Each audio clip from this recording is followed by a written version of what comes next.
স্নেহের ছাত্রছাত্রীরা, বাংলা ভারতী চ্যানেলের পক্ষ থেকে আমি বনরূপা তোমাদের সবাইকে স্বাগত জানাচ্ছি। আজকে আমরা বাংলা সন্ধি নিয়ে আলোচনা করব। বাংলা সন্ধির কথা বলতে গেলে প্রথমে আমাদের বাংলা ধ্বনি ও বর্ণর কথাটা একটু বোঝা দরকার। বাংলা সন্ধি বলতে গেলে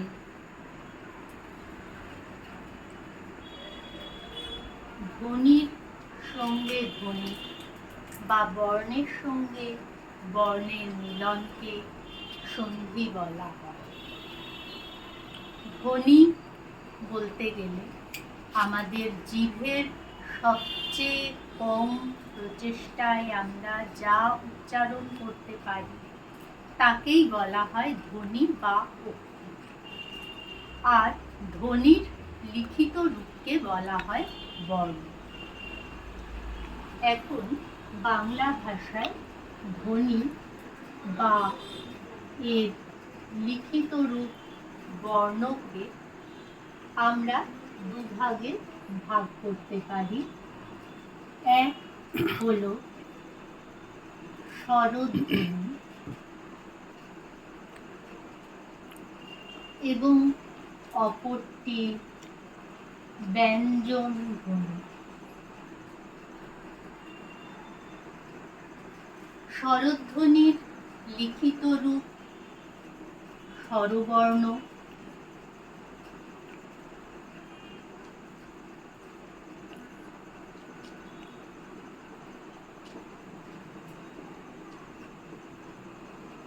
ব্যঞ্জন ধ্বনির লিখিত রূপকে ব্যঞ্জন বর্ণ বলা হয়। স্বরধ্বনির লিখিত রূপ স্বরবর্ণ, ব্যঞ্জন ধ্বনির লিখিত রূপ ব্যঞ্জন। এখন আমরা সন্ধি বলতে কি বোঝাবো সেই প্রসঙ্গে বলি।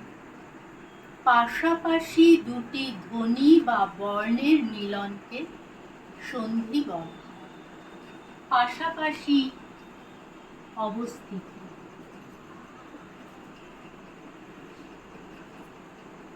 পাশাপাশি অবস্থিত দুটি ধ্বনি বা বর্ণের মিলনকে সন্ধি বলা হয়। পাশাপাশি অবস্থিত দুটি ধ্বনি বা বর্ণের মিলনকে সন্ধি বলা হয়। অর্থাৎ তাহলে আমাদের যেটি দুটি শব্দের প্রথম শব্দের শেষ বর্ণ আগে যে শব্দটি বসেছে তাকে আমরা পূর্ব শব্দ বা প্রথম শব্দ বলবো। আর পরে যে শব্দটি বসেছে বোঝবার সুবিধার জন্য আপাতভাবে তাকে আমরা পর শব্দটি বলে উল্লেখ করছি। পূর্ব শব্দের শেষ বর্ণ পর শব্দের প্রথম বর্ণ, এই দুটি বর্ণের মধ্যে সন্ধি সম্পাদিত হবে। পূর্ব শব্দের শেষ বর্ণ, তাহলে প্রশ্ন উঠবে শব্দ কাকে বলে। শব্দ বলতে আমরা বোঝাবো দুটি বা তার বেশি ধ্বনি বা অক্ষর অথবা লিখিত রূপে বর্ণ যুক্ত হয়ে যদি একটি নির্দিষ্ট ভাব প্রকাশ করে, নির্দিষ্ট অর্থ প্রকাশ করে, তাকে আমরা শব্দ বলি। এই শব্দ আমরা কিন্তু শুধুমাত্র অভিধানে বা ডিকশনারিতে পাই, শব্দ কিন্তু আমরা কথায় ব্যবহার করি না। এই শব্দের সঙ্গে বিভক্তি যুক্ত হবে, হয়ে পদ তৈরি হয়ে বাক্যে ব্যবহারের যোগ্যতা পাবে। কারণ একই শব্দ আমরা বিভিন্ন বাক্যে নানাভাবে নানা ভূমিকা গ্রহণ করে, নানা ভূমিকা পালন করে। তাই আমরা শুধু শব্দ দিয়ে বাক্য তৈরি করতে পারি। এখন শব্দের শেষ বর্ণের সঙ্গে পরের শব্দের প্রথম বর্ণের মিলনকে সন্ধি বলে। এই সন্ধি তাহলে 3 প্রকার হবে। এই সন্ধি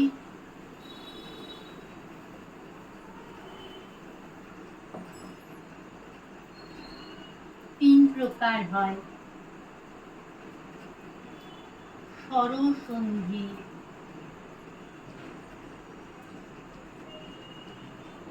ব্যঞ্জন সন্ধি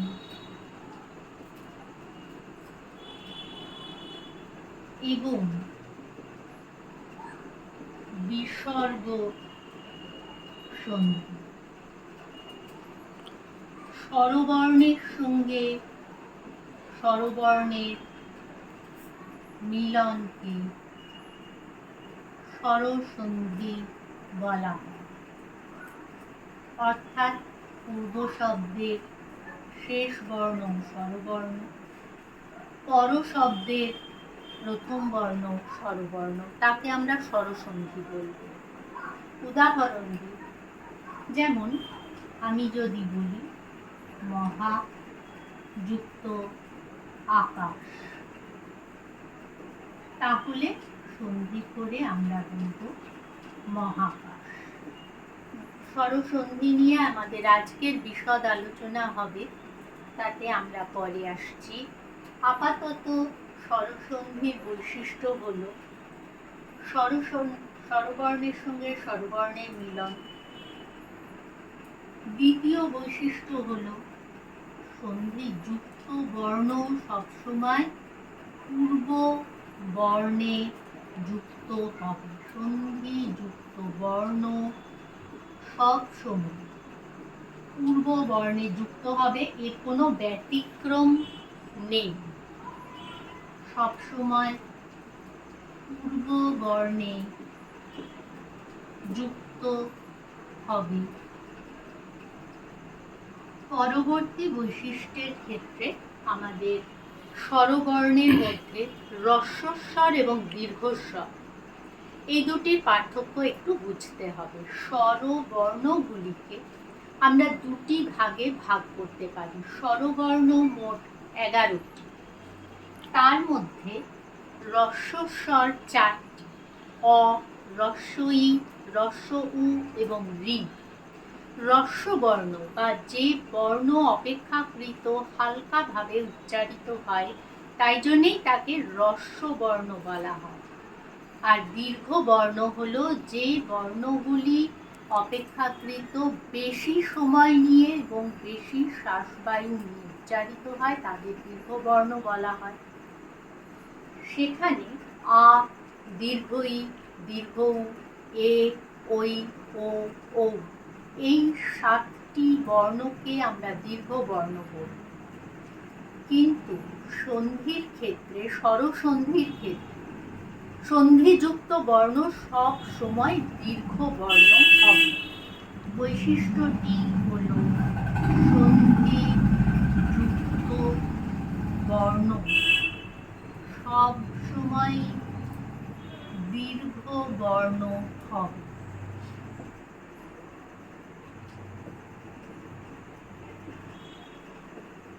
ব্যঞ্জন সন্ধির ক্ষেত্রে স্বরসন্ধির বিশদ আলোচনায় আসার আগে ব্যঞ্জন সন্ধি জিনিসটা কি বলে নিই।